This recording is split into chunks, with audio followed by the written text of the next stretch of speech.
Welcome, everyone, to another edition of the Daily Night. I am your host, Brian Smith, and I am also the publisher of Inside the Nights on Fan Nation, powered by Sports Illustrated.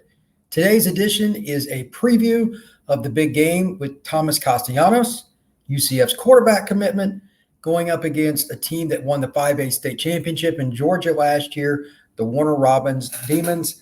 And they have a defensive lineman who's one of my favorite players in the country, regardless of class, in Vic Burley. He's a kid that's 280, could play end or tackle, doesn't matter. He is a freak. And that is the kind of matchup where you get to see just how athletic and how big of a playmaker Thomas Castellanos is. Again, Burley is not your normal guy. He was physically ready for SEC play at the end of his sophomore year of high school, and I'm not exaggerating. Great kid, humble, works hard, but physically cannot teach what God gave him. With that being said, I haven't seen him live with the helmet on. So I'm at the Under Armour Combine in Atlanta. That's one thing. Seeing a guy that big live is a lot more fun. And, of course, I want to see Castellanos since he's committed to UCF. They're playing. Let's go get it. Here's a couple things to look for in that game, and I'll talk about it some Saturday and Sunday. I think that the game – this is what high school football is all about. I got into this business because I loved recruiting and scouting to begin with, and I love team coverage too. But high school football stadiums in the Deep South, especially in non-city areas where there's not that much to do, it's a life and death situation. That this is what they do. If you haven't found Waycross, Georgia, you're like most people. It is in southeast Georgia, not a lot around it. When they play, and their nickname's the Gators, when the Gators play, that's what's going on in that town. Thomas is the quarterback there. They've got a cool stadium. They're into their football. I'm really looking forward to it. Warner Robins per capita is about as good a town as there is in the country for football talent. And again, they won the 5A state championship. Northside, their rival, that's a program that always has players. That area is just loaded. There's no reason for games like this not to be played, and thankfully they still are. A lot of teams try to dodge each other to have good records and all that. Cool that they get to play each other and they go after it. I'm glad to be a part of it and get a chance to see it and report on kids. Again, those are the two main guys I'm going to see, but I know that Warner Robins has a running back that's good, Malcolm Brown. And I know that from talking to Thomas, he's got a couple of guys he likes to throw it to and hand it to, et cetera. I'm really curious to see what other guys show up. And it's something I'll talk about in segment 2 because I just scouted a kid that I've never seen an offensive tackle as flexible as him. And in the South, you never know when somebody's going to pop up. It's a kid that didn't have any offers less than a month ago, and now he has over 10 because he changed positions from tight end to offensive tackle. He made that transition. I might find somebody like that tomorrow when I go up to Georgia. I'm still in the Jacksonville area today. I can see the interstate just outside my window here in the hotel, but I'm headed north up to Waycross tomorrow morning, and it's inevitable. There's going to be somebody. Who's it going to be? That's the fun part of this, and I really look forward to it. Before going any further, since Thomas is the number one reason I'm going, these are the things that I'm looking for from him. This is what I'm going to evaluate and write on Sunday and or Monday. Depending on what he does, I might write one or two stories. Number one, just accuracy. He's a quarterback, but he's known as a running quarterback. I want to see what he does when he sits in the pocket and actually reads. He makes a lot of off-platform throws, which is great. But right now, he's more art than science. I want to see the science. It's harder. It's a lot harder. Do it anyway. Let's see what he can do when he's in the pocket. Now, there's nothing wrong when he rolls. If he throws for 300 yards on 8 passes because he hits a bunch of big plays, that's great. But those are exceptions, not the rule. To really win at a high level against teams like Warner, you're not going to hit 40-yard plays a lot. They've got speed everywhere. They have size everywhere. They've got kids that know how to play football. That program is coached well. They won the 5A state championship game last year by like 40 points. Yeah, literally like by 40 points. They are very good. Now, beyond the accuracy, I want to see what he does in terms of comfort, his body language, how players around him respond. He's the quarterback. If he's eventually going to be UCF's quarterback, it starts now. Fair or not, that's just the way it is. Quarterback play, you don't get a day off. Every day is a job. He signed up for it. That's his deal. He could have played corner and went to Georgia, could have went to Alabama, something like that. He's that kind of athlete. He wanted to play quarterback. UCF's where he's going. Let's see what Thomas can do in leading his team. Forget the throws, forget the runs, just making play calls. How does he lead his team? That's arguably the most important thing that a quarterback does, especially when you have a bad series or a player makes a really poor play. How do you pick that guy up? How do you help him? Is it on the sideline? Is it talking to him before you come off the field? Every guy is different. Every situation is different, even with the same player. Again, they're playing a team that's the defending 5A state champs in Warner Robins tomorrow night. That's not an easy game. It's not. You're going to have plays where the other team kicks your butt. You have to accept that. But that doesn't mean on the next play you can't expect greatness. That's what quarterback play is about, making the guys around you better. And that's not just offense either. Thomas has to be the leader in that aspect as well. He's a respected player. Let's see what he can do in the very big game. Now, back to the actual quarterback play, I do want to see if he can get outside the pocket and stop, set his feet, square up, and throw, not just off-platform things. I'm almost concerned that he's so good at it, it's going to teach bad technique long-term because he'll speed himself up because I can just do it. That's good and bad. At the next level and then the level after that, good gets an interception. And it goes the other direction.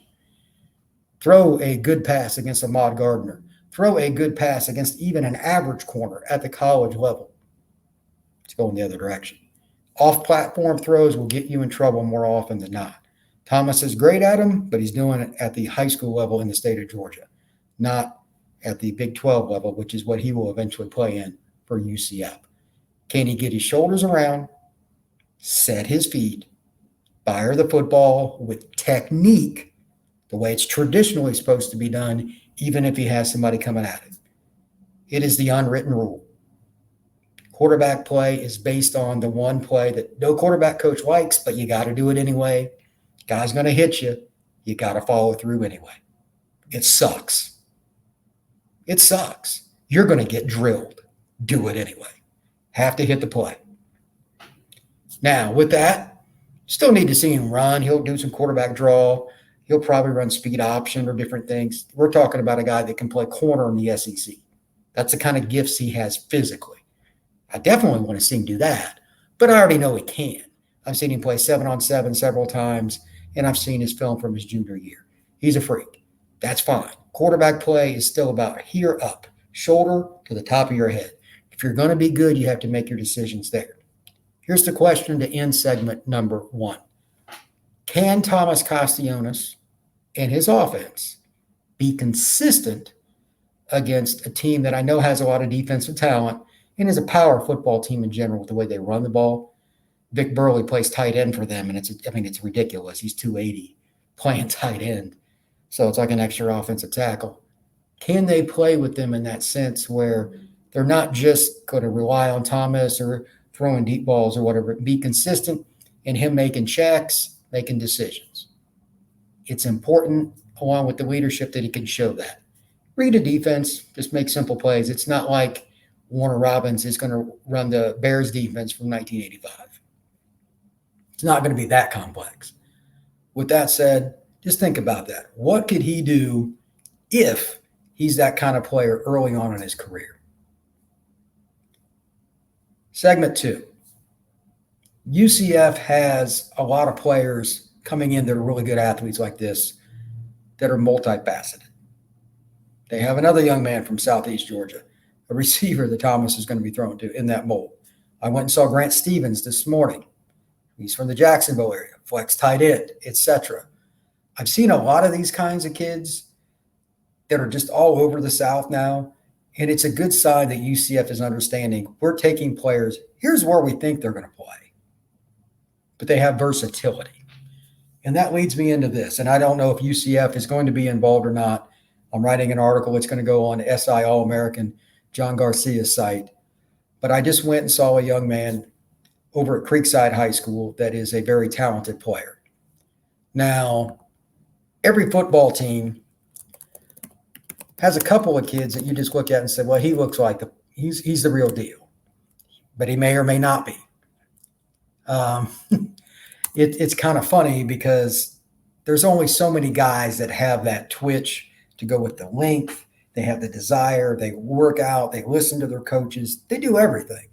It's not just one aspect. It's all around. There's a kid at Creekside High School here that I didn't even know existed. He played tight end. He is a kid that probably wasn't even on like a lower Division I level radar a month ago. And now he's made the switch from tight end / D end to offensive tackle. And to be honest with you, you can only see so much on film. So I went out to see him today. I'd heard from John Garcia and some other people, hey, this kid's got tremendous upside. He's got Florida, he got Florida State, he got Maryland, he got Ole Miss. All in the last 2 weeks, he's gotten like 12 offers. And I was just like, this is crazy. Let's go see this kid. The first play, they're going through just their basic walkthrough today because they play tomorrow night against their rival, Bartram Trail. Very good program. But they line up for field goal, and he plays the left tackle. He has his heel pinned to the ground, both feet, and he's leaning to his right. He looks like a rubber band. He is 6'6", 275 pounds. And you just sit there and you kind of wonder, why in the world would a guy like this not have offers? And it just shows you how things can change just overnight. You just don't know. And I'm just shocked, even though I saw it and I watched him, then I watched him run a little bit. It just shows you have to go out and see kids. The guys that just watch film on Huddle, and I watch some of that too, you miss the boat. You have to go out to the games. You have to spend the money. You have to travel. You have to go see kids. His name's McCoy, Matt McCoy, but he's just – that doesn't matter. You're going to see this kid play wherever he wants because once his film circulates, and again, he just started playing tackle. He doesn't even know what he's doing yet. He's going to get 30 offers. McCoy told me a little bit ago he's not going to enroll in January.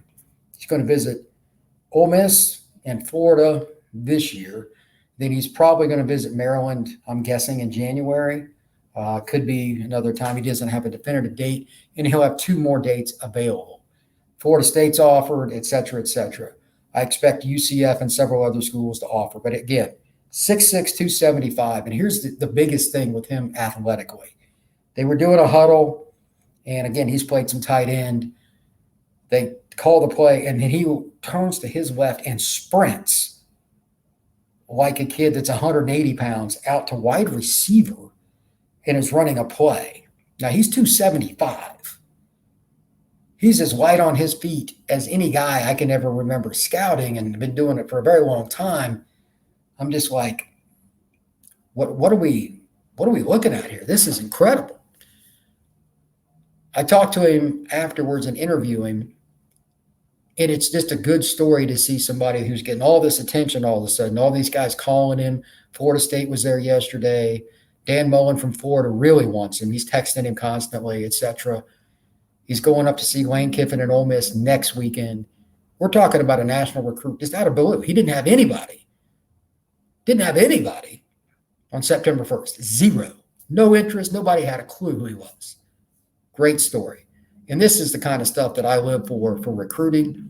And good for him, good for his coaches for sticking with him. He was 240, something like that last year, and he got up to about 280, and he lost a little bit of weight, 280, 285 during the season, like a heat here in Florida. But his legs are like this at the bottom. He looks like a basketball kid, and he's played basketball. I'm telling you now, Matt McCoy is going to be a guy that can go to any level he wants if he keeps working. Out of all the tackles I've seen this year, just physically on the hoof, he's as good-looking a kid as I have seen this year.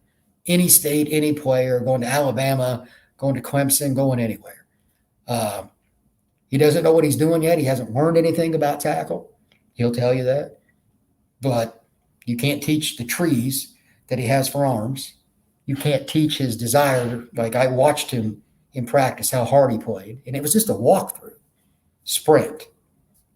That's the kind of kid I want on my football team. So it's good to just talk about that a little bit. It's something I talk about on my site that cover UCF inside the Knights. But anytime, even if UCF's not involved with a kid like this, they deserve some attention. So I just kind of wanted to bring that up.